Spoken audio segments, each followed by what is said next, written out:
right, and we are live. Welcome back, everyone, to another episode of the Endless Report. This is episode 32 here on this Friday. It is November 4th. Just want to give a shout out to my brother. It's his birthday today. Happy birthday, Rob. We got a pretty big show today, so a little longer than last week. I'm going to try to move through pretty quickly today. We got lots of stories to cover here on the docket. So as always, we're going to get into the news. I'll pull up that docket up, and we'll go through everything we got today. As you can see from the thumbnail, we're going to talk about PlayStation VR. Around the end of the show here, we finally got a release date on that, a price, and a lot of new game announcements, about 11 new games. So a lot to talk about that at the end of the show, as you saw in that title. But we're going to start off with a few other stuff. We're going to start off with Xbox, actually, on the other side of things, and we'll come right back around. But as far as releases this week go, we don't have anything too crazy. Again, we're kind of still coming off the release of Call of Duty, a lot of issues, big, launch there, huge amount of players, lots of bug fixes and things like that. We also had Plague Tale about a week and a half ago that got a lot of great reviews as well. But next week we have God of War Ragnarok on Wednesday, which is the big release coming up. So we'll probably have some to talk about on that next episode. We do have some today, as there were some leaks, there were some pre-release events going on. So we do have some stuff to talk about that on that as well. But I digress. We're going to hop into the news today right off the bat, as always. So I'll pull up my docket here. And as you can see right off the bat, we're starting with Xbox Game Pass, as I said. So we did get some new news on November's lineup here, new games being added to the service. Of course, last week we talked about the PlayStation Plus leak, as that one's always probably leaked about every month, about a week or two early. That being said, we have the report here on screen. As you can see, so Xbox Game Pass is a bit behind here in terms of, I want to say, first-party releases this year. We're actually going to talk a bit more, as you can see on the docket later in the show, about what Phil Spencer, the head of Xbox, had to say about that. That being said, we got some great stuff in the lineup this month. A few games I would like to play myself if I was subscribing to Game Pass this month. We have Return to Monkey Island.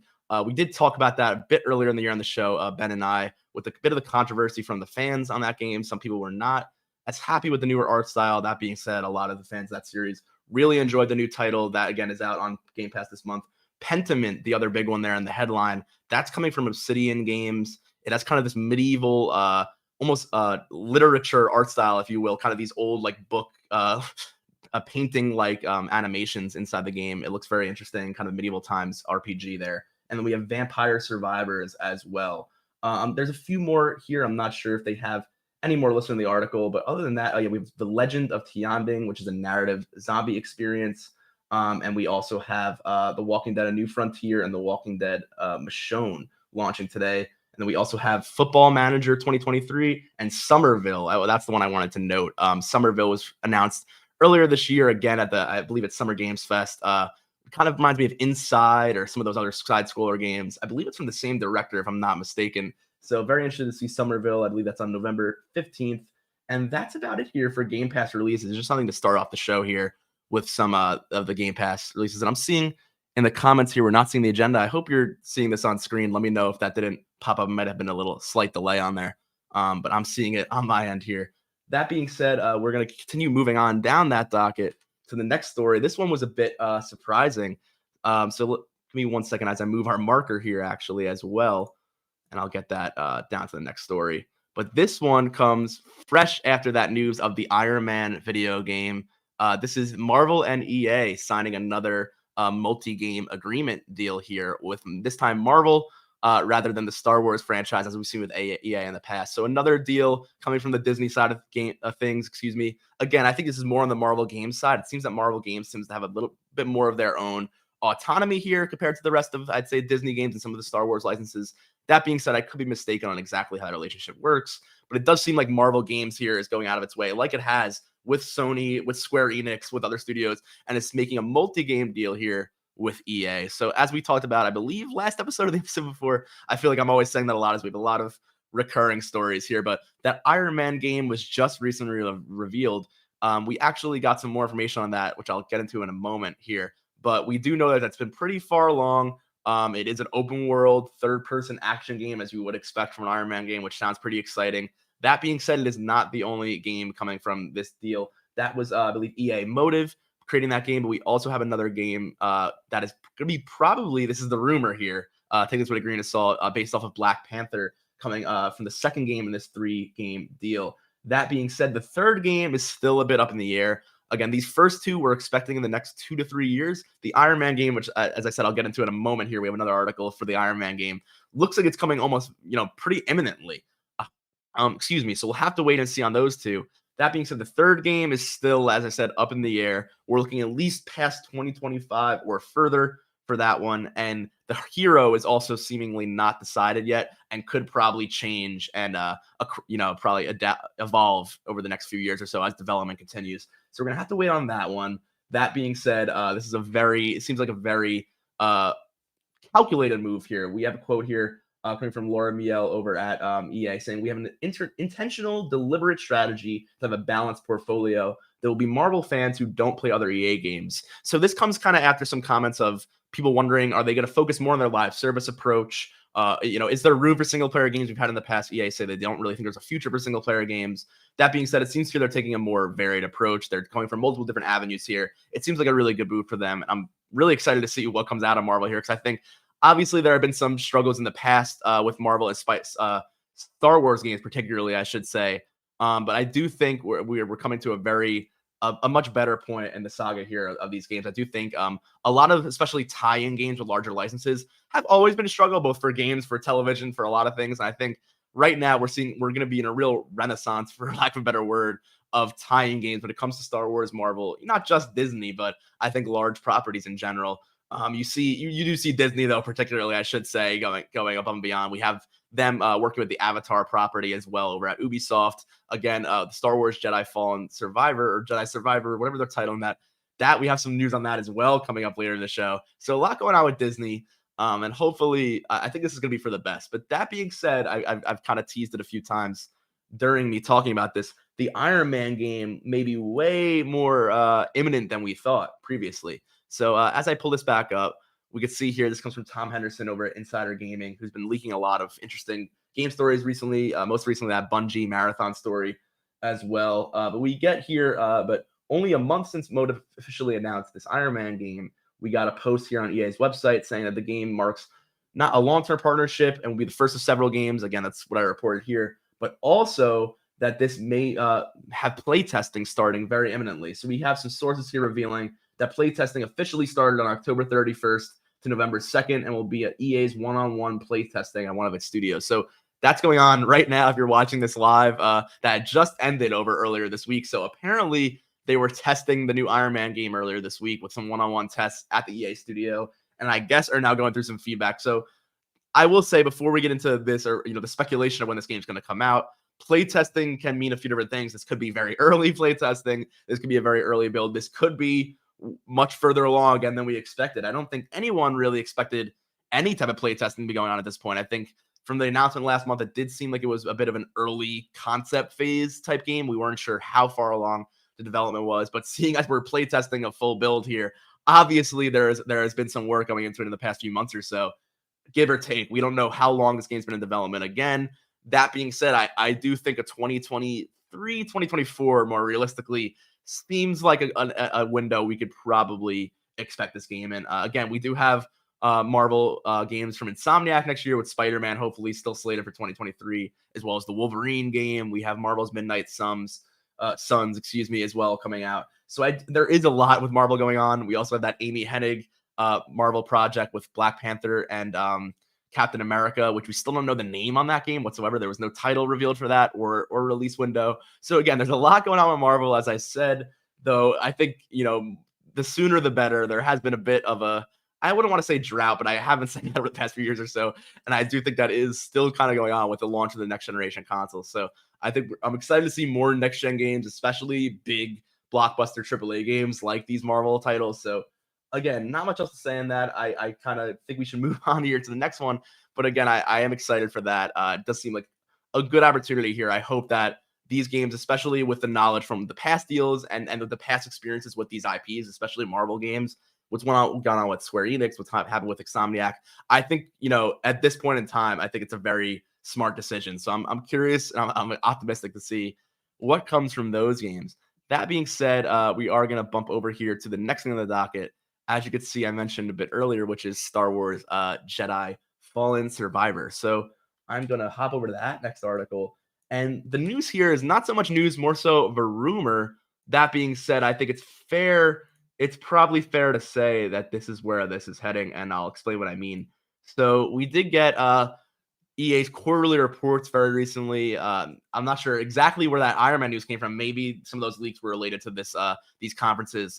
Speaking with the shareholders. That being said, EA was reporting on their last few quarters, their performance, and what we'd expect for the last quarter of 2023. Again, if you know how fiscal years work, if you're not familiar with that, usually they go past the end of the year. Q4 goes into about the spring of the following year. So Q4 2022, we're looking until about February, March of 2023, actually. So when we think of what's going to happen before the end of Q4, we think what's going to happen before the end of spring of next year in that sense. So that being said, we did get some news here with kind of our fiscal year 2023 title slate. What's on the rest of the docket for the end of the year for EA? And of course, we see here, in Q1, they had F1 2022. We had the FIFA and Madden games from this year. Q3 coming up this fall, we're going to have Need for Speed Unbound and NHL 2023 in the next few months here. And then Q4, which again is into like early 2023 here. Think December, I believe it's December to March, April. Forgive me if I'm wrong there, but definitely like early part of the year there. We have Dead Space, which of course is in January. We have PGA Tour game. We have a new Super Mega Baseball. We have Wild Hearts. We also have Major IP, and that's obviously intentionally left vague there, but they're saying there's another major IP coming before April, May or so. So thinking back to what else they have in the slate, again, most people thought through everything EA had on the docket and couldn't think of anything else major really other than Star Wars Jedi Fallen Survivor. So that's the headline here. We do see that people think before April 2023, we're going to get Star Wars Jedi Survivor. Again, not much else to go up there other than that speculation and that correlation I just made. That being said, I personally think it is a safe bet. Not just because I want to see the new Star Wars game. I very much enjoyed the first Star Wars Jedi Fallen Order from EA and Respawn. I really did enjoy that game. That being said, I just think this is a safe bet. I think this was a game that everybody was expecting maybe late this year. Then it didn't come out. We got that trailer. People were wondering after that Star Wars Fest, where else is this game going to be? Will it be at Summer Game Fest? Will it be at the Game Awards? Again, we have to wait and see. I think Game Awards is still a very safe bet. I'd be pretty surprised if we went through the end of the year here, past that December Game Awards, and didn't get any news on Star Wars Jedi Survivor. I keep having that Fallen Order from the first game stuck in the title there. But I do think, again, this just makes sense to me. It feels like this game is very imminent anyway, but we still got very little information on it. We got that one cinematic trailer. We got some teasers that maybe Cal, the titular Jedi, who's the star of the game, would have a blaster more so than just a lightsaber. There were a few gameplay reveals there as well, and some new twists of the game, as well as some more Jedi, or I should say Sith Inquisitors from the dark side. Again, if you're a Star Wars fan, it's pretty exciting, especially if you watch the last Obi-Wan show as well. It kind of ties into that whole the Inquisitors and Darth Vader and the Order 66 and hunting down the Jedi and all of that, if you're a fan of that Star Wars era. That being said, not much else to say on that on the article here. That's kind of all the information we're getting here. Again, it is not really any information at all. It's just a tease or kind of a speculation here from the fan base. But that being said, there's pretty much nothing else that really fits into that slot there. So I think we're going to get before the end of 2023, not the fiscal year, but the actual year before December here. I think we'll either get a release window or a release date or some sort of trailer, because I think it's very imminent. That's my prediction. That being said, I think we're going to move on here because there's a lot to cover coming up into early 2023 as well as in the next few weeks here. So I'm going to move over our docket here as we hop into what's next with The Witcher, actually. So this was something we had just recently covered, discussing both video game TV shows in general, but also The Witcher, the new Witcher game series, as well as what's been going on with Henry Cavill and the Superman movies as well. So I will move this over here. So we did talk a bit. I'm feeling we already talked about this because it's been on the news docket for so long for me since last episode. It was right after last episode premiered. That's why. But we did get news, kind of shocking, from the set of the Witcher TV series that Henry Cavill will be stepping down as Geralt of Rivia, and being replaced by Liam Hemsworth, one of the Hemsworth brothers, in season 4. So kind of speaking on this again, I almost feel like we spoke about this already because it was so quickly after last week's Witcher news. The original news last week was just that both the Witcher showrunner and Henry Cavill himself, the star of the show, had some not ideal messages to say on behalf of the crew of the show, even going so far as to say that a lot of the crew just didn't even really like the Witcher series and was almost a bit disrespectful to the source material, was kind of thinking, we're just making this Netflix show, almost even making fun of the original novels and the original games. That being said, I believe Henry Cavill, as well as the showrunners, were people who were very passionate about the Witcher series, didn't really take kindly to that, weren't very happy with the way the Witcher series was handled on Netflix. That being said, it's pretty clear that I believe Henry Cavill probably wasn't happy at all, seeing as he has moved on from the series. We did get some recent news. Again, this is not super video game related, but considering the show is very much a video game related TV show, I think it is very relevant. But Henry Cavill, as if you may know, is returning as Superman in the DC universe. This comes after the recent Black Adam movie with The Rock, Dwayne The Rock Johnson, teasing that he wants to, in a future movie, maybe fight Superman. So they did officially reveal Henry Cavill is returning as Superman, wants to maybe do some new Man of Steel movies and reprise the role in a new way, with James Gunn is now running that DC studio. So a lot going on there, and you could think maybe he just wants to refocus on that, but that combined with his negative comments about how much he said The Witcher was kind of a fan, pet project for him, wasn't something he necessarily needed to do for his career, but wanted to do because he was such a fan of the series. So to see that he's not happy with the direction the series went in, the fact that it didn't really follow the novels and the video games, it kind of went in directions that they weren't really happy with. It kind of makes sense here to see him jumping ship. That being said, I'm very surprised that they actually didn't just cancel the show, but outright recast the main character, with especially someone as noteworthy as a Hemsworth brother. Again, Liam Hemsworth, I guess, he's not Chris Hemsworth, he's not Thor, he's not the most notable of those actors, but then again, still a pretty notable actor there, of course. And I think it's a very interesting move for a TV show to recast a main, not just a main character, but the main character. The Witcher is Geralt of Rivia. He is the Witcher of, the namesake of the title. So it is something interesting. It's something different. But I do think that it's something we'll have to wait and see. I personally haven't watched the Witcher show. I'm not sure this is really encouraging me to hop in at this point. That being said, I think I need to go replay the Witcher games first before I ever go back and hop into the show, especially given all that's gone on with it.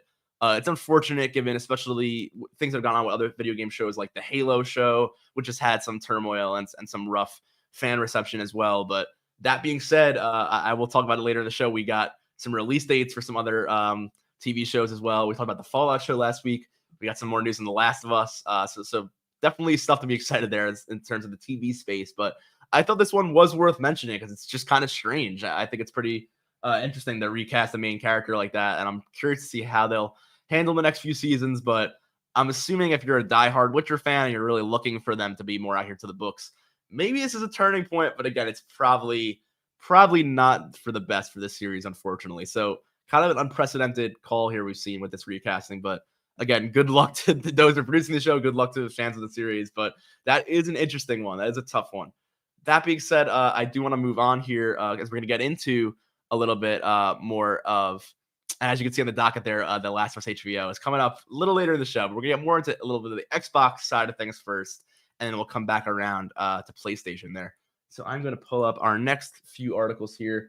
This is, again, a lot about this Call of Duty launch in this past week, as well as some comments from Phil Spencer over at the head of Xbox. We have a lot more Xbox news this week, so a lot to get into. But as I move my marker down here, I will pull up this first article. This one is pretty interesting. Again, this was a more real world article than we usually get, kind of some real world consequences here.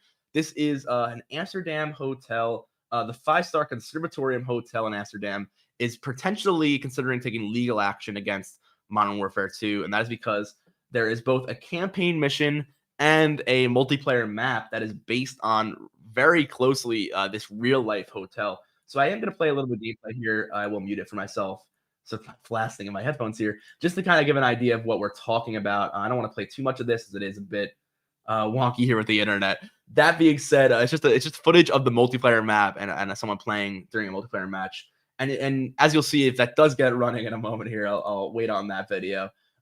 We do have basically a full interior of this real life hotel. This is something I was not aware of. I had played Call of Duty. I had played through the story mode. I'd played through this map. I was not aware of this until I had read the article, but this is actually based on a real life hotel. They said that inside these lobbies, these main rooms, and again, it is very laggy here. Apologies for the lack of the internet connection. I am streaming here at the same time, so it's probably having a tough time downloading as we live stream. That being said, if you went through there, you can see there's all advertisements here. It's not coming up, but there are like full rooms. This is a bit of a better picture. Full lobby rooms. There's these staircases here. These kind of this breakfast bar, and apparently this is a real hotel with these real rooms. Pretty much photo shot for shot. Again, I haven't seen much photos of the real hotel, so I can't say exactly how accurate it is. But according to the hotel ownership, it's very much based off of their real life hotel, and they're not happy with that resemblance, of course, in a very violent video game. That being said, they did. Here's the quote from the hotel here: said, "We have taken note of the fact that the Conservatorium Hotel is undesirably the scene of the new Call of Duty." Again, it's not the scene of the new Call of Duty, but as these things often happen, a lot of times, there's a bit of a lack of context, and they may be under the impression that it is, the setting of the entire game. Again, still being included at all is still made, if that's problematic for them, that's one thing. But I will say, take that a grain of salt. It's not the scene of the whole new game. This game has dozens of locations across, fictional locations across the world. But that being said, I will say Call of Duty is not shy from taking very real world inspirations or even other people's art and work in their games. This has been a scandal we've covered on the show a few times, both with operators in the game as well as some assets. This is something that they very much are used to doing. Again, it's not something that I think there is any precedent for legally. It's something I thought of when I heard this story was recently in the the Spider-Man video games. There was a similar scandal with the Chrysler Building. So in the first Spider-Man game, of course, you had the entirety of New York City, the Empire State Building, the Chrysler Building, not the Freedom Tower exactly. It was slightly a fictionalized version of it. I'm not sure exactly why the case was there with the design not being in the game. That being said, when the Chrysler Building found out about this, they're apparently under some new ownership in recent years. They decided they did not want their building being used in some sort of artificial way in video games or any movies without their permission. So they decided to ban the use of the building from the next game. So if you play Spider-Man Miles Morales on PlayStation, there is no Chrysler Building. It's just missing there. It's replaced with another generic building. And I find that kind of strange, especially considering it's such an iconic building in the New York skyline. It seems like free publicity. You'd really want your game and something like that. I think that's a bit of a different scenario where Call of Duty here, I get it. It's a war game. There's a lot of violence going on. I'm not sure you want millions of people, shooting each other virtually in a virtual, rendition of the environment that you're trying to make people feel comfortable in and have a hotel in. So I think this scenario is a bit particular and a bit different. Then again, I feel like we have seen this in the past with some other places. And I think the Chrysler Building example is one that's a bit more puzzling to me, especially because I see Spider-Man as such a positive, fictional, but positive figure for New York City. I think of, again, maybe a crazy example here, but I think of how Rocky is for like Philadelphia. Again, when you think of fictional characters that usually are just a positive, statement, I'm not sure why you'd want to get rid of any association with that, or again, basically add negative publicity by saying you don't want to be associated with something like that. So I think, again, that's kind of an aside, but I think that one was a bit more puzzling. Whereas this one, I think, for the hotel themselves, they're maybe a bit puzzled on how they go about this.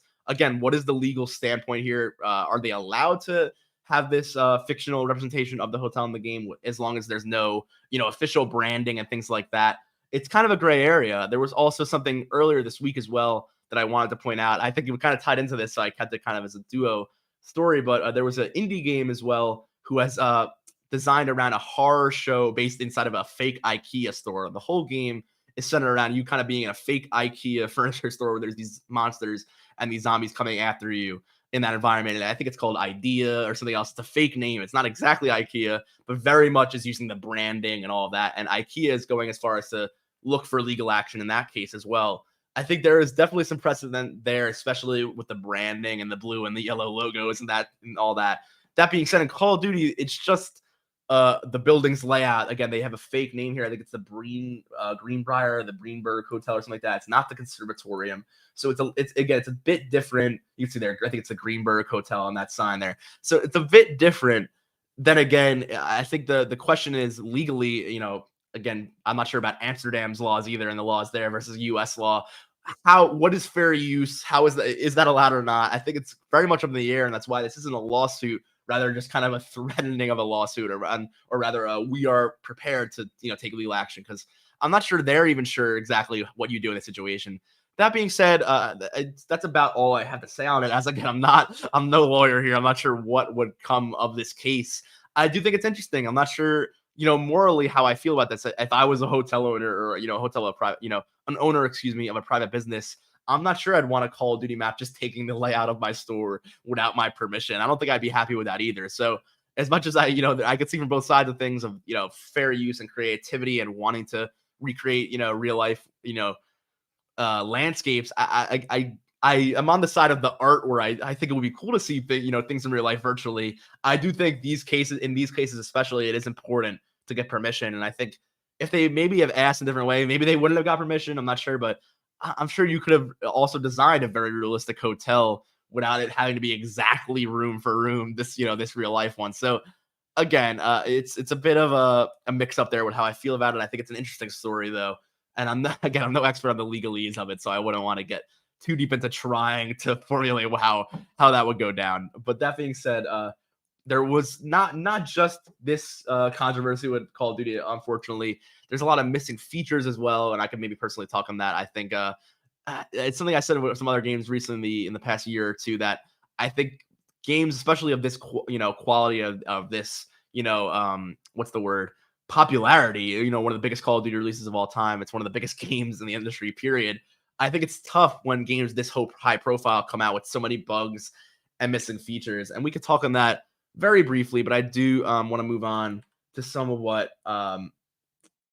the articles are saying. First off, it being the largest Call of Duty launch on PlayStation Store of all time, which is very interesting and very relevant because obviously our ongoing story every week on the show, if you've been following, is this Microsoft and Activision acquisition deal.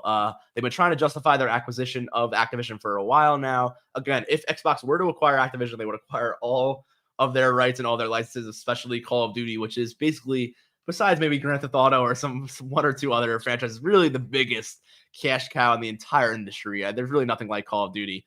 That being said, the big debate here is if Xbox does acquire Activision successfully, will Call of Duty go exclusive to Xbox? Will it stay on PlayStation? I feel like I've discussed my opinion on this quite a lot in the past. I think I will say briefly, because I think every time we talk about this again, people have new opinions or refreshing ideas of what makes most sense here. I just think if I am Phil Spencer, if I am Satya Nadella, if I am any executive at Microsoft who's looking at this and thinking, how do we want to make profit off of this franchise? I think it's a no-brainer to just keep it multi-platform. I think it's what Phil Spencer's been saying for a while now, and there have been doubts given what they've done with Bethesda games, making them exclusive to Xbox. I understand why there are doubts. I think the Elder Scrolls series and some other Bethesda games are in a very unique position where PlayStation wasn't really always their strong suit to begin with. That being said, you see this here with Call of Duty. It's the biggest PlayStation Store launch they've ever had. PlayStation is stronger with multiplayer in gaming than it ever has been. In fact, I would argue that PlayStation now has kind of the Xbox Live atmosphere that Xbox used to have back in the 360 days when they were really the top dog of online multiplayer and Call of Duty was living there and had all the exclusive map packs and everything. Again, PlayStation's had that deal. It flip-flopped a few years back, and PlayStation has been continually growing with that fan base, and it's really not stopping. That being said, I don't think Phil Spencer or anyone at Microsoft would want to discontinue that revenue or alienate those fans anytime soon. Even though we discussed in past weeks, maybe again they leave it open to eventually taking it exclusive. They said they've used words here like they have the intent to keep it exclusive on Xbox, and they're not guaranteeing anything. That being said, they have no reason to. They don't they're not obligated to guarantee it.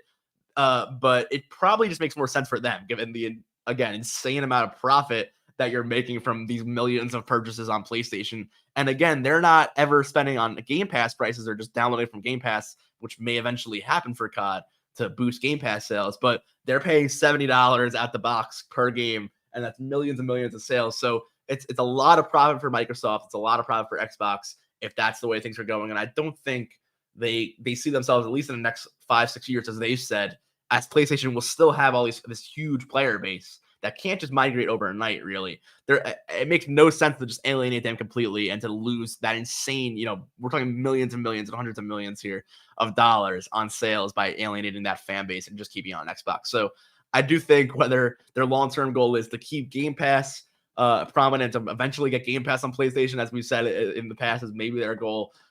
There's a lot of things here, but they can eventually cripple them maybe by holding Call of Duty kind of hostage, saying, we'll keep it on your platform, but this year, if you want to keep it on, it's got to be on through a Game Pass subscription platform. again, they've asked PlayStation in the past. They've even asked Nintendo to get their Game Pass platform on there. Obviously, those two companies aren't biting for obvious reasons. They don't want their main competing marketplace on their consoles that would probably eliminate their 30% cut they get from every game purchase on their PlayStation and Nintendo marketplaces. So it's kind of a complicated issue. I think Call of Duty is really the make or break tool here that Xbox can use to really cripple a lot of sales here in the future. But I think this is kind of a long play here. This is a 5, 6, 10-year even kind of play from Microsoft after they acquire COD, and they can start slowly but surely making it more advantageous to get it through the Xbox platforms and kind of, pushing away from the PlayStation exclusivity that they have at the moment.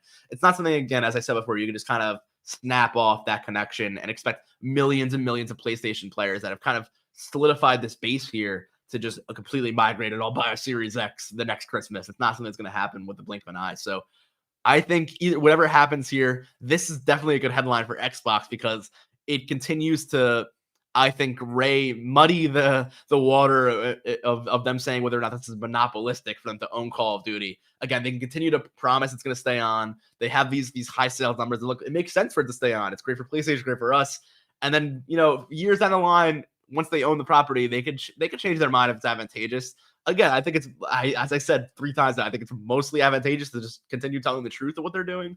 That being said, the long-term implications of this could be quite dangerous for PlayStation with such a behemoth franchise like Call of Duty going away. And I think it's something that we could continue to keep our eye on. But as I say that, I'm going to continue to another article here within the same story because Phil Spencer reiterates, as I just said, that Xbox will keep releasing Call of Duty on PlayStation, and he confirms yet again. So this is something we kind of discussed a few weeks ago. As I said, it's really just the ongoing story because no one really wants to believe him. As I just said, there's a lot of implications here with what could be done. And him saying that they had the intent to do this can be taken in certain ways. But he says here very clear language here, we are not taking Call of Duty from PlayStation. He said this on the Same Brain podcast, which we have a few more headlines from him on after this, that he said a few things very candidly during this podcast. Quote, our intent is not to do that. And as long as there is a PlayStation out there to ship to, our intent is that we can continue to ship Call of Duty on PlayStation. Similar to what we've done with Minecraft, we've expanded the places that people can play Minecraft, and we haven't reduced the prices. That's a pretty great example. I think it's something we've said in the past. I mean, if you know Minecraft is on every single platform, PlayStation, Xbox. It's in other iterations. There's Minecraft EDU, that Endless and Eli have been a part of, Minecraft EDU, most notably. Of course, the Minecraft Legends and Minecraft, all of these spin-offs of the franchise, and the Minecraft-based, just Java game you can play on pretty much every platform we can think of: mobile, PlayStation, Nintendo, Xbox. It's everywhere, and that's a Microsoft-owned property. They bought it from Mojang, and they have treated it as Phil Spencer is saying he intends to treat Call of Duty in terms of getting it on a lot of platforms. I think Call of Duty Mobile, and we've seen Warzone Mobile coming out imminently as well. I think mobile gaming, as we've talked about, is not going anywhere. In fact, it's probably the biggest part of the industry right now in terms of revenue and in terms of getting games into everybody's hands and accessibility in that sense. So I think mobile gaming is going to be a huge push as well for it, just in terms of everything they're doing in general. That being said, that's pretty much the quote he said here in this podcast clip. As long as there are PlayStation to ship it to, our intent is we continue to keep having Call of Duty on PlayStation. I think it's kind of interesting quote is, as long as there is a PlayStation to ship to, maybe in 10 years, there isn't a PlayStation to ship to if Call of Duty and Xbox continue to really monopolize this market. Again, that's kind of the discussion here.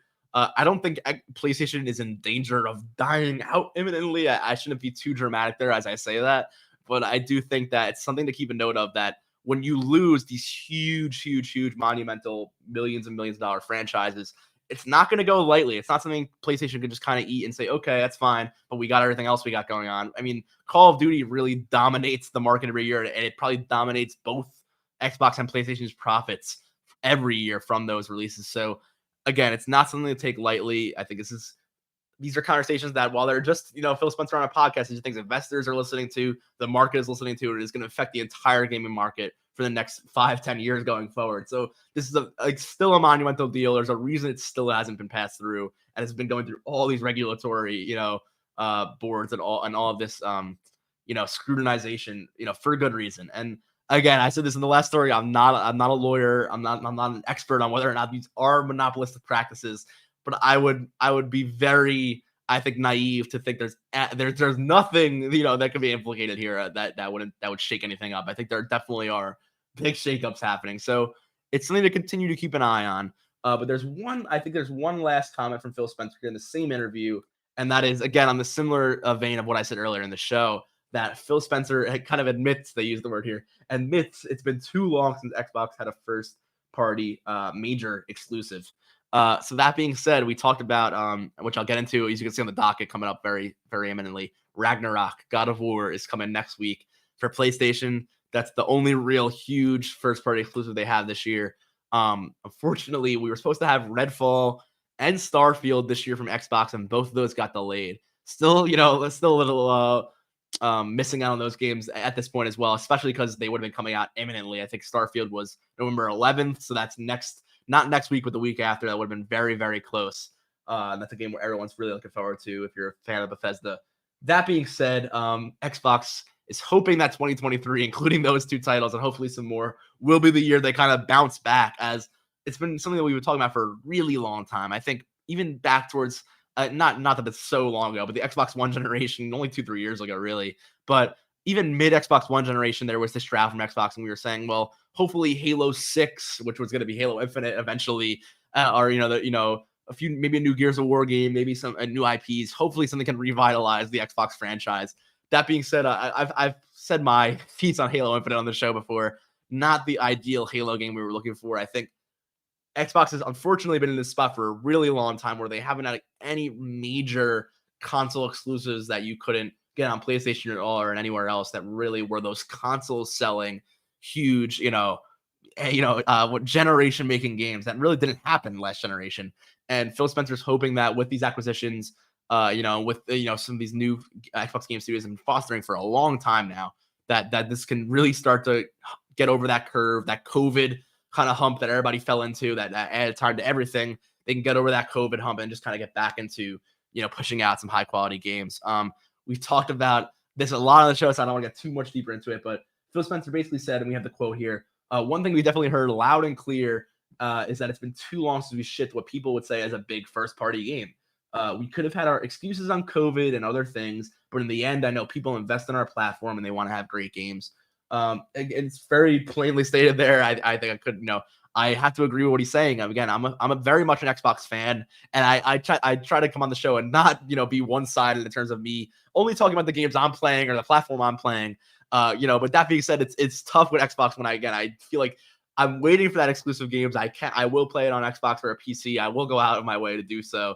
Then that being said, I just got to get those games. So I'm waiting for it. I'm excited for 2023. And as he said, they're excited for 2023 as well. He says, quote, "We've talked about games that are coming and those games are tracking well. Getting our first real Xbox first party games out of Bethesda, as we said, and having them ship Redfall and Starfield will be a lot of fun." That being said, I think that's another acquisition that, of course, prior to the Activision deal, they acquired Bethesda for about $7 billion, which was at the time the most unprecedented acquisition before the $12 billion or so Activision deal.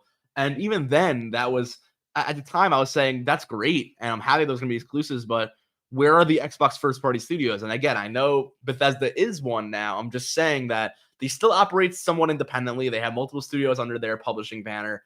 And while we still haven't gotten anything under the Xbox banner for them, and I'm excited for that, I'm still looking forward to Xbox Game Studios, the studios they've had for a long time, the studios that they've fostered and developed, those cloud gaming technology that they've been working on with Hideo Kojima, very notably, as well as the Flight Simulator team and some other teams. I want to see what's coming out of all those games. We saw, I believe it was Perfect Dark. That studio kind of got scrapped, in that reboot.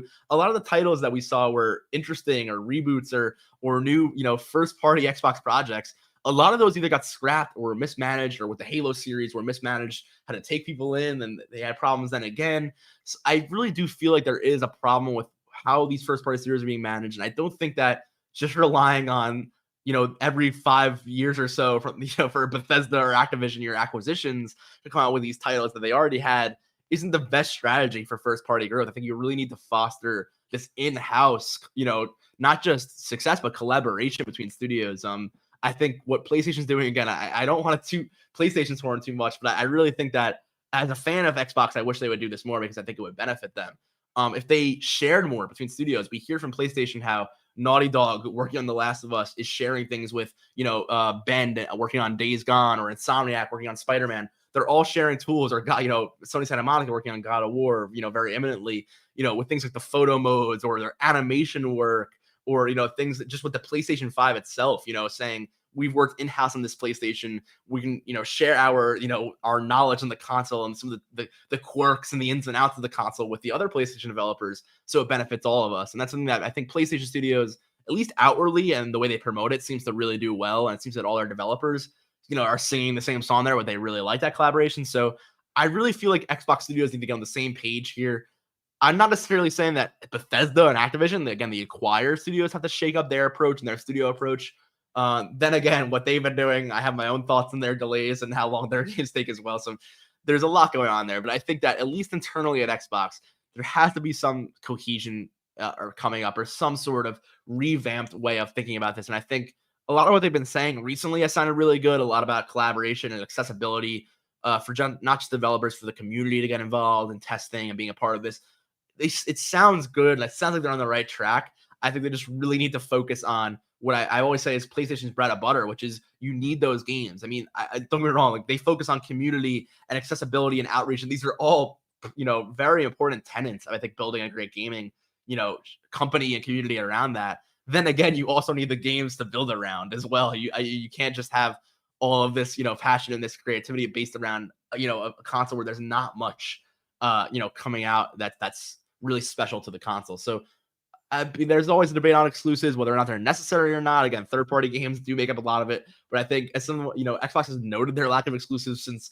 I mean, I feel like it's been 5-6 years since they've had conversations with Phil Spencer. Like, yeah, we acknowledge that we don't have what we really need to have, but next year you're gonna see the Game Pass lineup. I feel like that's been the story for years, and I think they really need to, turn a new page here, because I'm kind of getting, a little antsy here, waiting for Xbox to finally turn that, onto that new chapter. I think we talked about it last week about the Series X and S, and how the Series S had some accessibility benefits. It also had some drawbacks in terms of progressing the generation forward. Again, there's a lot to unpack there. I could probably talk about that all day, but I do think that these quotes from Phil Spencer directly, of course, the news story, are, a bit more, encouraging, I should say.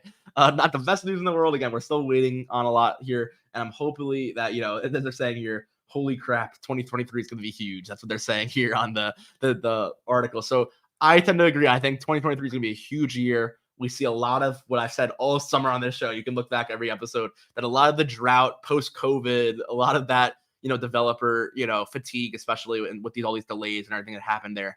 I do think that we're really turning that new page in a large scale for a lot of people, not just Xbox or PlayStation, but in terms of a wide scale. So that being said, I think that's about it for that Phil Spencer interview. But I'm going to take a sip of water here as we move on to our next. We have one more Gears of War article I thought was interesting, speaking with Xbox topics that I thought I'd mention very briefly.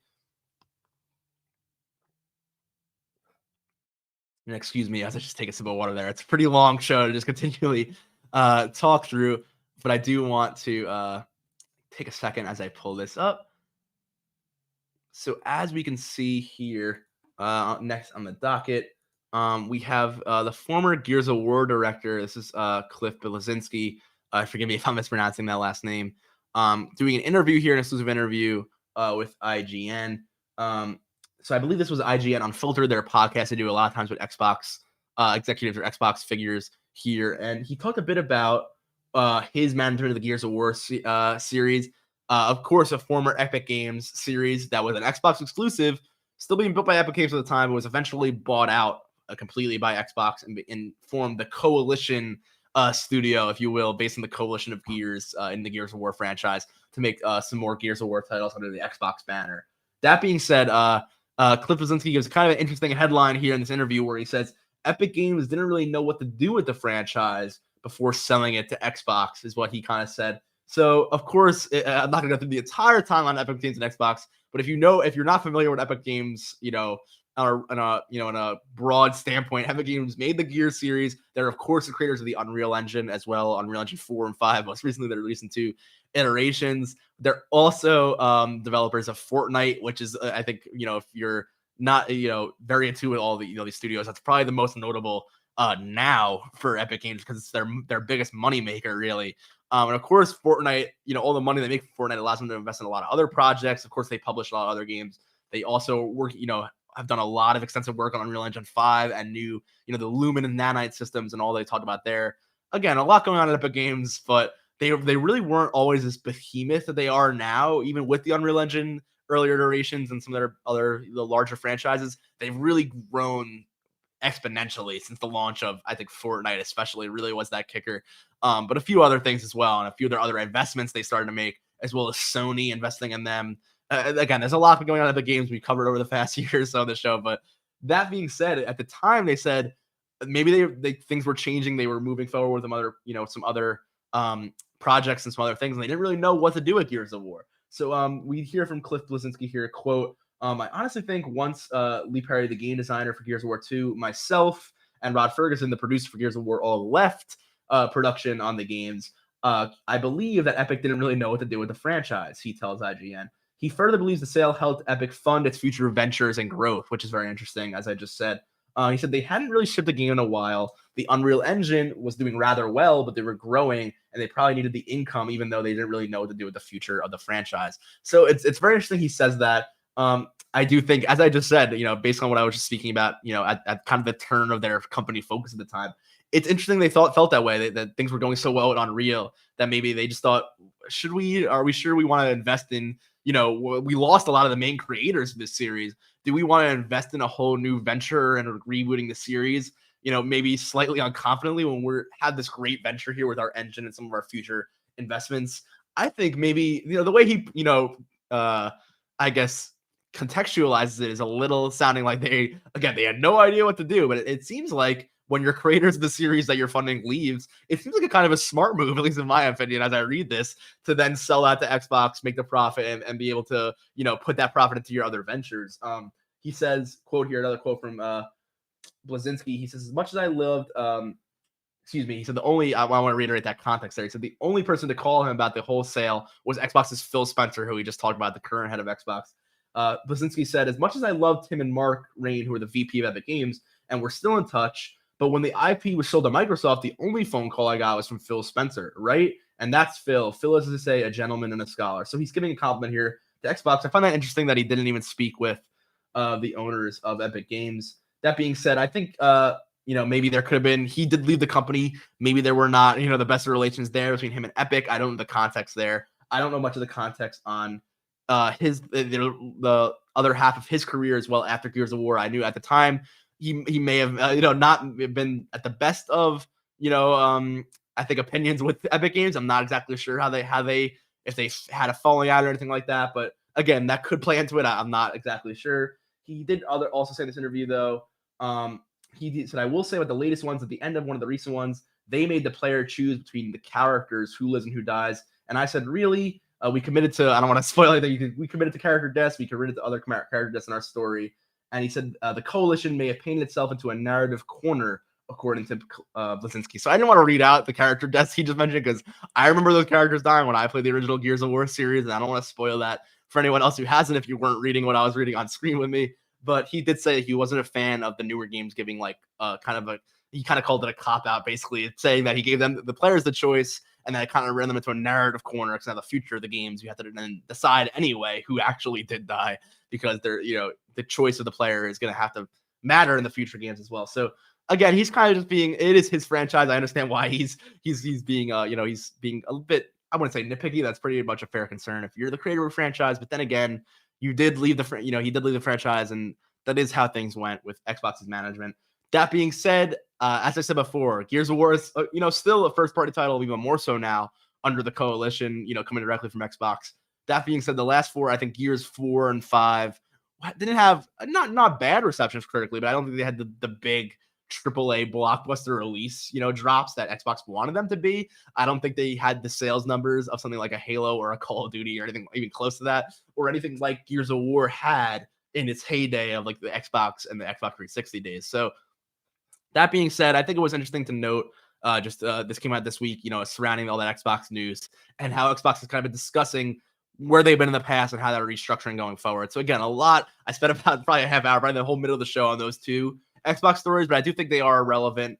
And I'm hoping in 2023 that Xbox can that around.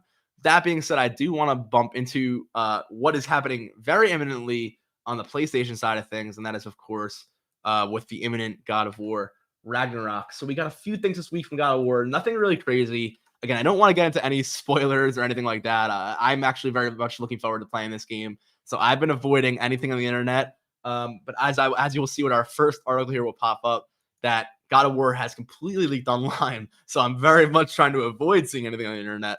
Earlier last week, I believe, not even this week, about 2 weeks prior to release, some online retailers, even some in-store retailers, were selling the game early because, of course, with a game distribution this large, you have to get these game copies out, especially the physical copies, very early in order to get them on store shelves and to get them ready for sales. That being said, of course, with something as as big as this rollout, some of these stores did fumble, and people were able to buy and play the game on their PlayStation 5 over 2 weeks before release. So early, late October, they were already playing. So if you are looking forward to God of War Ragnarok, I would advise not to click on like any Twitter threads or any online news articles, as you'll probably see in the comment section someone trying to type in a spoiler or something like that. Unfortunately, that's how the internet goes. Sometimes people like to ruin and spoil things.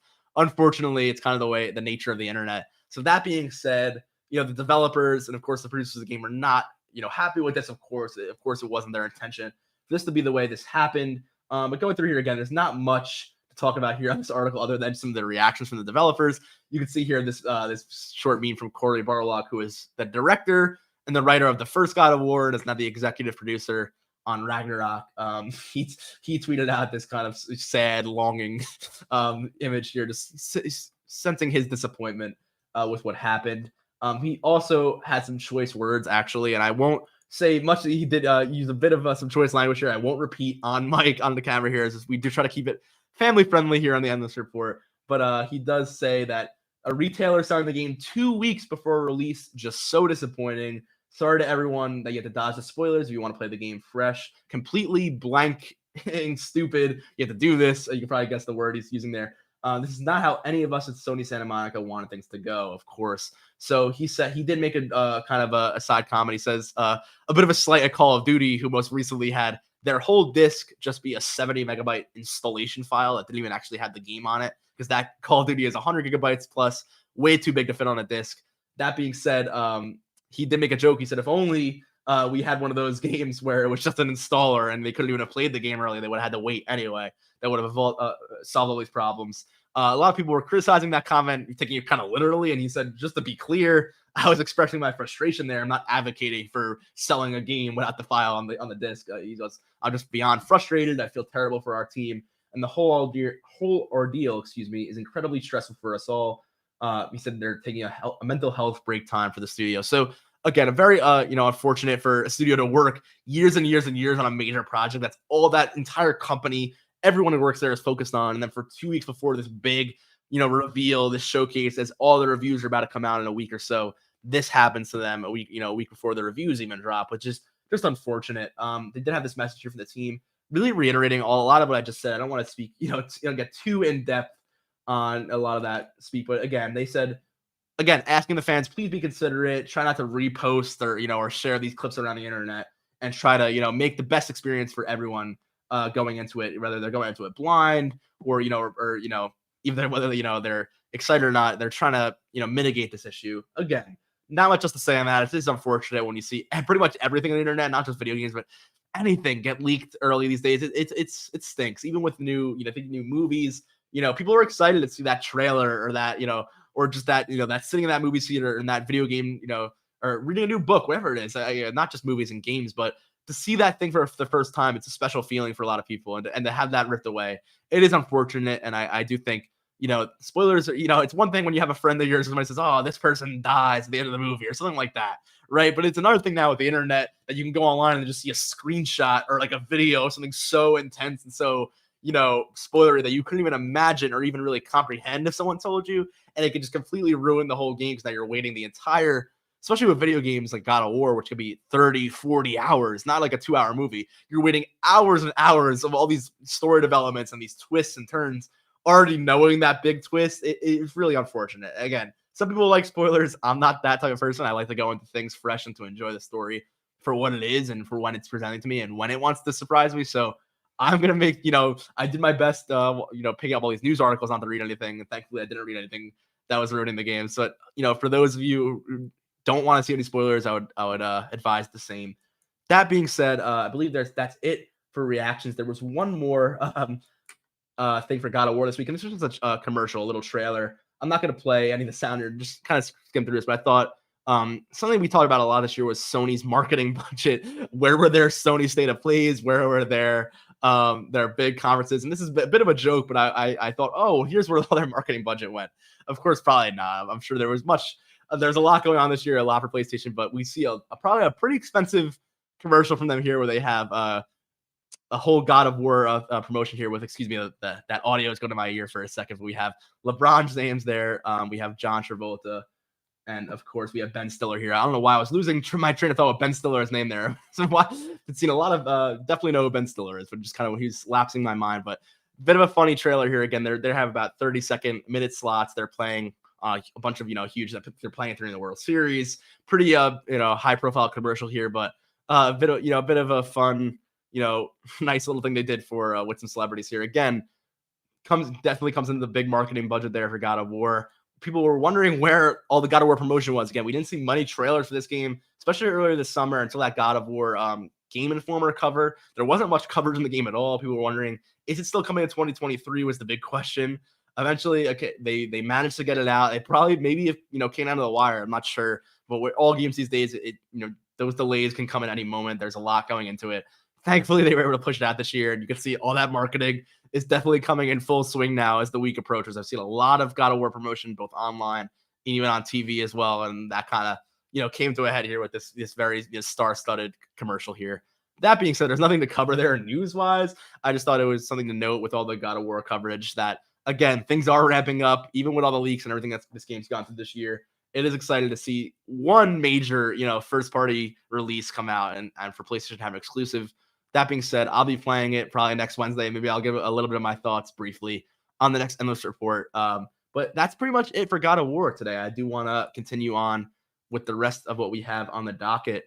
We only have not much else, actually. We probably will get in around the hour mark here today.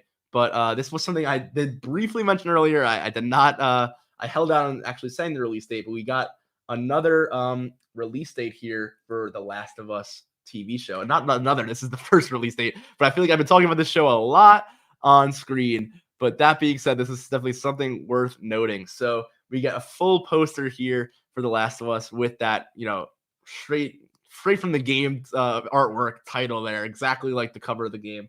And it is coming on January 15th. So very imminent. I've talked about The Last of Us show really back to back on the show. I feel like another story that kind of has a new detail every week or two that I love to keep track of. And this is the ultimate announcement here. It's coming out in less than, I want to say 9-10 weeks or so. I'm trying to think 8 weeks about in the rest of the year.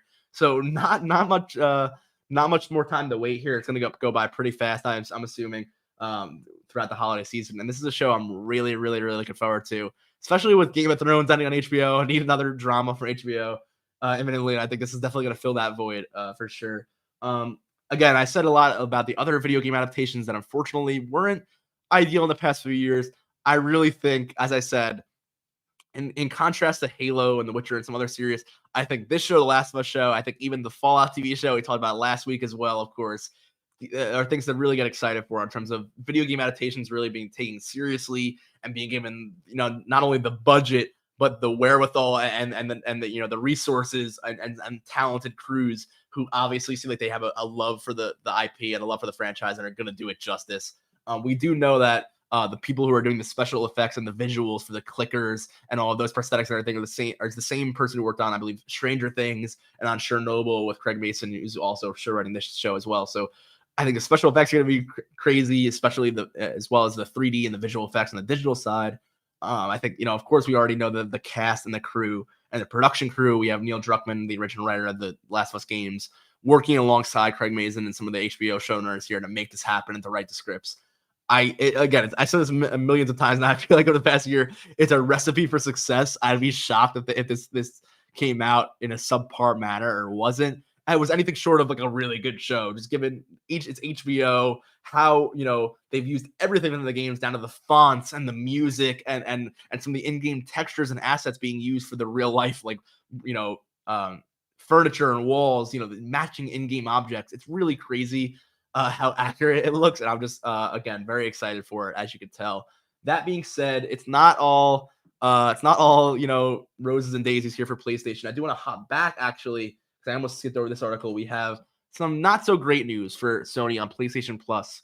So if you remember earlier this summer, they rolled out the new edition of PlayStation Plus. This was a multi-tiered effort where the old PlayStation Plus was you paid, $60 a year. You had your monthly games, just like the Xbox Live monthly games, and you have your online multiplayer in terms of some other bonuses as well, those PS Plus games. Then this summer, of course, they didn't want to say it was, but it was very much in response to the Game Pass approach and Xbox Game Pass having this giant games catalog and library that you can subscribe to for a slightly higher price.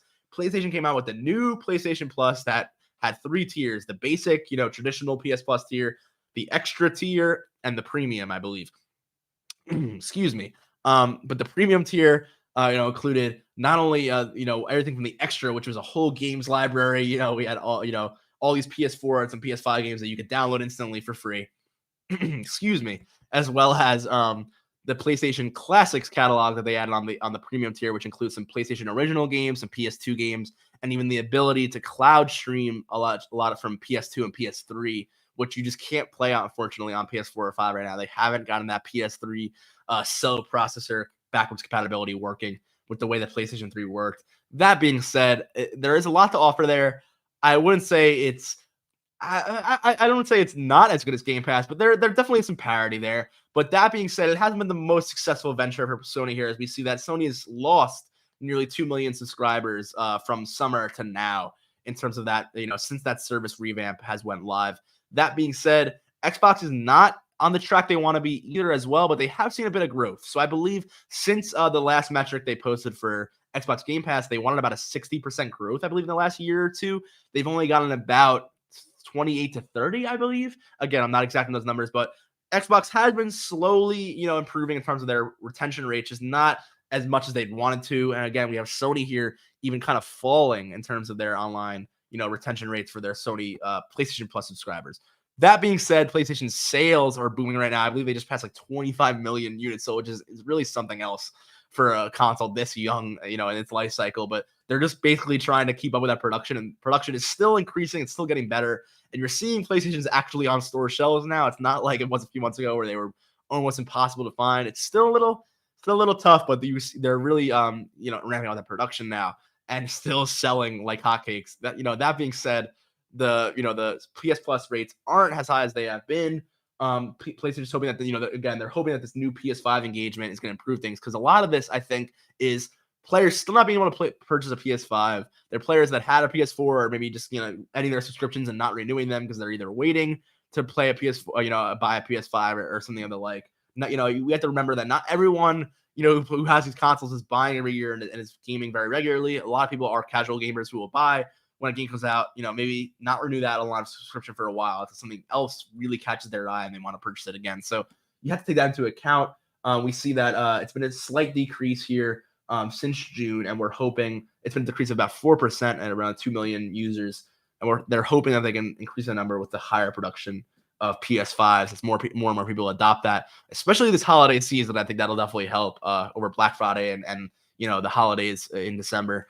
We'll see how many PlayStation sales happen then. But of course, I think they're just really trying to keep up that production there. And I think throughout 2023 is when you'll see a lot of that level out for them. Hopefully the same for Xbox as well. But again, we're going to have to wait and see. That being said, we're getting to about the end of our coverage here. Our last thing on the dock here, and as I said, I've been keeping on that Last of Us and that PS Plus topics, but we're going to get to more PlayStation here as we wrap up with the PS VR2. And that being said, the PSVR 2 is something we've talked about a lot on the show recently. We finally got in that release date, some updates. We got in the price tag as well. This was something, of course, that was meant to release in fall of 2022, around probably this time right now. Then again, got delayed. But now, as you can see on screen as I pull up, we're getting it in February. So it's still coming in Q4. We're still making it in this, this last quarter here. It's coming in around February 23rd, I believe, if I'm not mistaken. Let me scroll down here. Yeah, February 22nd, actually, rather. So late February there. And as you see on the headline, for $550. So a little more than the PlayStation 5, around basically what you get for a PS5 bundle right now. If you're buying with a game, about all you can pay is right now is $550. So some parity there. Again, people who are not into VR may be saying, a device that's more so than a full PS5 that requires a PS5. That's a very expensive purchase. I'm not sure I want to invest in VR until it gets cheaper. Again, I get that, especially when you have things like the Meta Quest. Excuse me, I'm gonna take a sip of water real quickly here. But you have the Meta Quest Pro retailing around 250, 300 ish. New Meta Quest Pro, I should say, is actually around $1,000. I should clarify there. The Meta Quest 2 is around $300 mark. That being said, the Quest is way less powerful than this PlayStation system, meaning it's all portable, it's all in that headset there. This PlayStation system requires a lot of processing power from that PS5, as well as some internal systems here. Really high def HDR, I believe above 2K resolution screens. You have that the motion tracking, the eye tracking, the foveated rendering based on how they track your eyes. I can go into all the tech again, as I always do, because I think the PSVR 2 is really, really impressive, and I'm really excited about it. But that being said, I do think it's surprisingly in a very, I think, appropriate price point. I know $550 is not cheap at all. I'm not very gung-ho to go and spend $500 on a VR headset when, again, it is proprietary. It's not backwards compatible with old PSVR games. That's something that, if you want to play original PSVR games, they are going to have to remake them or make them compatible, with a patch or an update for PSVR 2, which would take some dev work there. So taking all that into account there, I still think we had to look at this as it is. It's around, we're looking at parity with other headsets. We look at the, what Valve is doing with the, HTC and the Vive and some other headsets doing in the PC space. This is around like a $1,000, $1,200-ish headset when we look at the specs and the parity level there. So to have a price parity with the PlayStation itself, I think it is a good move there. I think people were saying, could this be $600, $800? That wasn't out of the question with this. So to see them hit that 500-ish, 550 price point and to be in that range, I do think it's a good move for PlayStation. And I think the big question that, I said when I first read this article, and I think they did follow up, which I will talk about in a moment with the next day's article they had after this announcement, was the games. Can the video games support this price point where I think it's worth investing because I'm actually going to get really, really, really cool VR experiences with it. I think the PlayStation 5, where it still has these incredible abilities, especially with the DualSense and the haptic feedback features there. You think of Astro's Playroom, the game that launched with the PS5, which is a demo for all those features and it used its haptics amazingly. That being said, even first party PlayStation game, I think since then hasn't really gone fully into those PS5 haptics the way I would like them to, because it does take some extra work. And I think with having cross-platform games, making it for the PS4, some games even for the Xbox as well with those cross-play examples, I do think we really haven't seen that ideal, use of the tech. So I think, especially here with PSVR 2, we're going to get Horizon Call of the Mountain. We're going to get a lot of launch games here, apparently. I think they said 20 launch games at least on the docket. And then the 11 games, which we'll get into in a moment, are going to come throughout the 2023 fiscal year. That being said, I think it's all about the games. It can't just be one or two demo games that use these features really cool, and the rest of them are just generic VR, and they aren't, really utilizing the tech. I think we need to make sure there are a lot of first-party games, and especially even third-party games that are VR games utilizing this technology. I think it's really important that Sony focuses on the VR space on the PC side of things as well, considering they're willing to release games on PC. They're willing to get into that, that marketplace. I don't think it's out of the question to go to Valve or to go to, any VR game developer and say, hey, let's get Half-Life Alyx, which is the most prominent VR game on the market right now. Let's get that on our PlayStation platform. I don't see why not. I think it's a no-brainer. And again, just getting to the article here, I wanted to scroll down a bit because they do have, some of the packaging here. I think it's good to know. It comes with the DualSense controllers. Again, these are not exactly dual senses. They are PSVR 2 Sense controllers. That's the official name of these. And they actually come with some stereo headphones, which I believe I'm guessing are wired headphones that are connected to the headset. I'm not sure if we got any glimpse of what those look like, but they are not attached to the headset. You see there's no ear cups there. There's no like over-ear headset setup like some other VR headsets have. So curious to see what those look like. That being said, they do come with the controllers, which I think is a plus. The old PlayStation VR, you look at those PlayStation Move controllers, not ideal. I think these, again, they are the dual sense controllers. They have those haptic feedbacks. They have the haptic trigger systems with the L2 and R2 triggers. I think this could be really, really cool. And I think Sony has been focused on that level of immersion with the haptics. And I think that's exactly what VR brings to the table, is making games with those levels of immersion. So I think if they can really focus on the haptics here and really hit that home, and I hope that PlayStation in general games, not just PSVR games, can do the same when we see our next couple first party PS5 exclusives. Most notably Spider-Man coming this year is really going to be the exemplar of what a PS5 only game can be. Because we really haven't got that yet. Even with God of War Ragnarok next Wednesday, it's a PS4 cross-gen game. They said they built that in mind with making the best PS4 game possible. So we're going to get those PS5 features, I'm sure, but maybe not to the extent that we will get with an exclusive PSVR or PS5 game. So I really think 2023, just in general, with PSVR's release, with some of these high-profile games, with Xbox and PlayStation coming out with their first big next-gen exclusives, I think this is the year that next-gen really kicks into high gear.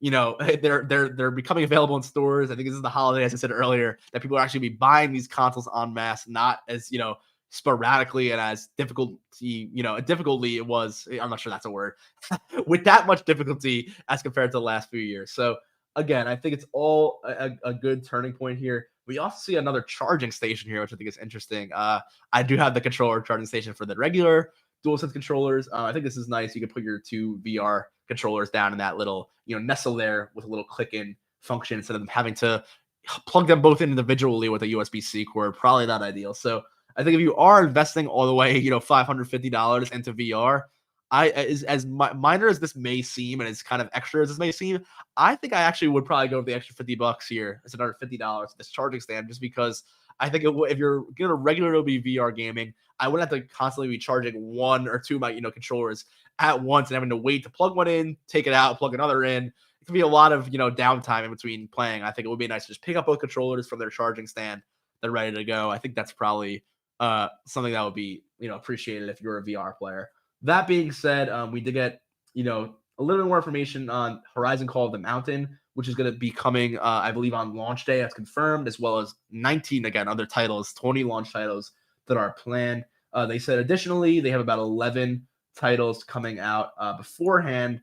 I'm not sure they have any more on those in this article, but I do have one extra article to pull that up myself, so we can cover those real quickly. Again, it's the last in the docket today, so we'll cover these very briefly, and then we'll be closing up our program actually with these. So get a full list here for the PlayStation blog.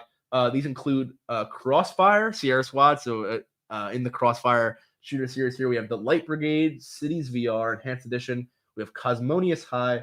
We have Hello Neighbors Search and Rescue, so a Hello Neighbor VR game going into VR. A Jurassic World Aftermath collection, so some Jurassic World VR experiences. Pistol Whip VR, Zenith, The Last City, After the Fall, and Tentacular. So again, that's 11 games there that are said to have a release date. Again, these are all launch games, apparently. These are all within the release window of 2023, so within the next fiscal year or so. So I think, I'm not sure it's saying even fiscal year. It could be early 2023 within February or March. But I'd say most likely most of these are later in the year since they're not being announced alongside that launch title. That being said, Dark Pictures Switchback VR is most definitely based on the Dark Pictures anthology series, a horror series. Again, I'm not the biggest horror guy myself. Then again, I'm sure that's, especially in VR, I'm not sure I'd want to be being chased by things right in your face like that. I think that'd be a little, it can be a little anxious if you have things coming right at you, in a horror game. Similarly to that Walking Dead experience where you're killing zombies that are coming right at the screen at you. Again, that can be a little stressful in VR if you're not, used to playing those kind of games where there are enemies all surrounding you. So I think it'd be a really interesting experience, though. Then again, I'm sure I definitely want to try it out for sure. We do have, again, Crossfire, Sierra Squad getting a shooter game as well in VR here. Again, we have a lot of announcements here, so it's a lot to go through. We also have the Light Brigade, which is actually going to be a cross-buy title for both PSVR and the original PSVR and VR2, which is interesting. We also have Cities VR, which is kind of like a Cities Skyline type, I think, game, which is actually an adaptation of Cities Skylines itself, which I'm reading here for PSVR 2, where you can go in and create an entire, city of your dreams. It's kind of like a godlike figure. And I think being a VR maybe adds to that element. I know if you're playing a Sim City or a Sims game and you're kind of like building your own little universe, I think being in VR and you're probably using motion controls here to like resurrect buildings and landscapes. You can probably feel like you're your own little like kind of god over this land, which is I think is kind of interesting. Interesting take on VR gaming for sure.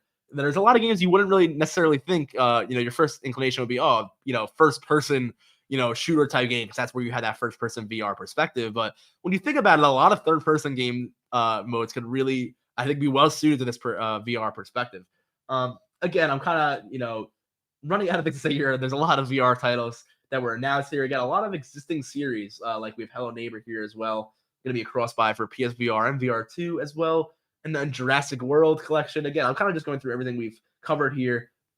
We also have Pistol Whip VR, which seems to be like a physical action rhythm game where thrilling gunplay and tracks collide. So it seems that you're using guns as some sort of firing mechanism and to duck, dodge along a musical track. This kind of reminds me of Beat Saber, where you're using your two lightsaber swords to chop and to fight these squares alongside the beat of music. It seems like it's kind of similar to that, but with this projectiles and this pistol type gameplay. Again, we'll have to see more on those, but it seems like a lot of good announcements. Again, nothing too super high profile VR that I think people are really going crazy over. Then again, no existing VR games that I think from PC like Half-Life or something else that I think will be big headlines.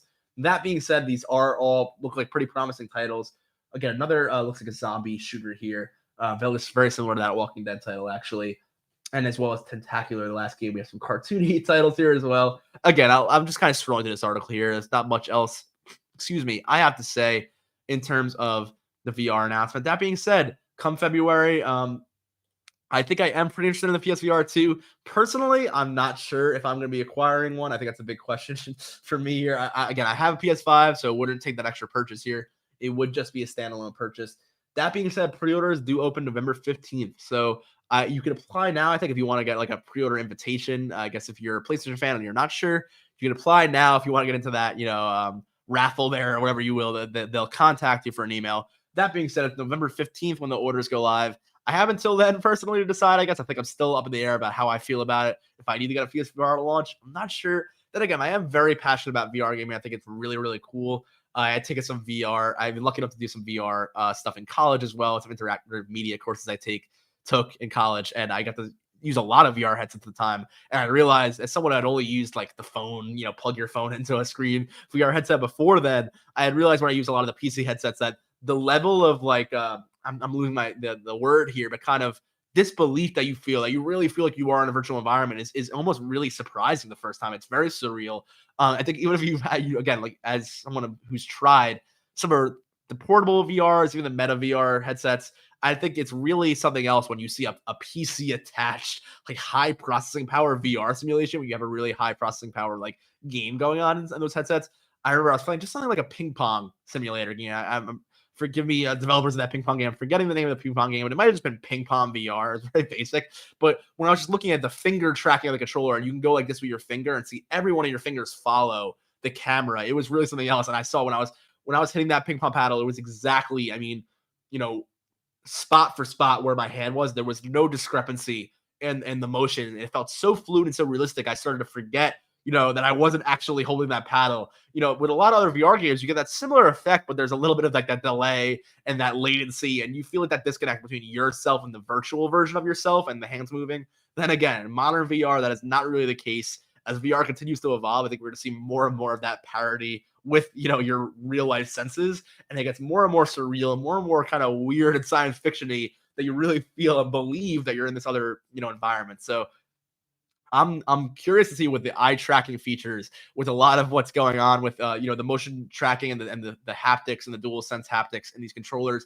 I think PSVR 2 is a real step up for VR gaming. I think it's a really cool spot. So again, I'm also along the lines of I'm not sure if I want to invest $500 on what can potentially be a niche product if it doesn't really get the support. Again, I look back at what happened with PSVR a few years back. I think VR is in a different position now, though. I don't think it's as niche as it has been. I do think it is somewhat niche for the average consumer, especially with the price points now. I think the more we, consolidate the size and the heftiness of these headsets, as well as the price points and the accessibility and how much they need to power them. Again, it takes a lot of processing power to run a full video game simulation in a headset. Don't get me wrong. But of course, as time goes on, ships get smaller, devices get smaller, prices go down. Who knows what 20, 30, 40 years from now VR and gaming in general looks like? Something that always excites me to think about what gaming will be in the future. So I think that's a good place, as I often like to end the show on like speculative kind of note here, to be excited for what's coming next. But I think that's a good place to end off on. Again, I'll bring up the docket one last time, but that was the end of our docket today.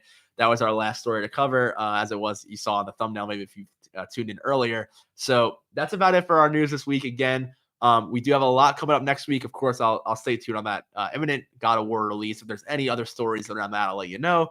But of course, the Game Awards coming up next month. We have a lot of probably fall announcements coming up with a lot of things that haven't been said or talked about throughout the whole year. I think a few game announcements may come out before the end of 2022 as we get into all these 2023 game seasons. So who knows what comes next? But I think we have only a few weeks left in 2022. So the next few Endless reports, I think, are going to be kind of action packed. That being said, we also have some stuff at Endless. I said this last week. I want to keep reminding you guys to stay tuned, because when we get that fall rollout for the Endless, some Endless projects, you're going to want to hear about it for sure. So stay tuned for everything going on at Endless and on the Endless report. I'll have all the timestamps up here earlier in the week once we get this processed, and the live stream gets processed by YouTube and it's up as a normal video. You'll have all your timestamps there, so you can go back and you can go story to story as usual with the report. But that being said, that's about all I have to say today. I want to thank you all for joining, as always. I really appreciate everyone who tunes in and watches, and share it with your friends and family. We're hoping to get more and more viewers as the weeks go on, and so everyone can know what's going on right now in the gaming industry. And if you guys ever have any suggestions, comments, concerns, anything that you see that you want to talk about, you want me to mention on air, throw them in the comments. We're always happy to hear what's going on. And stay tuned for everything else going on the Endless YouTube channel. We'll be in the Endless Studios Discord. We're on the YouTube channel, on the ESP as well. So if you ever want to reach out, like I said, if you have any questions, just let me know. But that being said, that'll be it for me until next week, until episode 33. So again, thank you all for joining. Have a great rest of your weekend, and I'll talk to you on the next episode of the Endless Report. All right. Thanks, guys.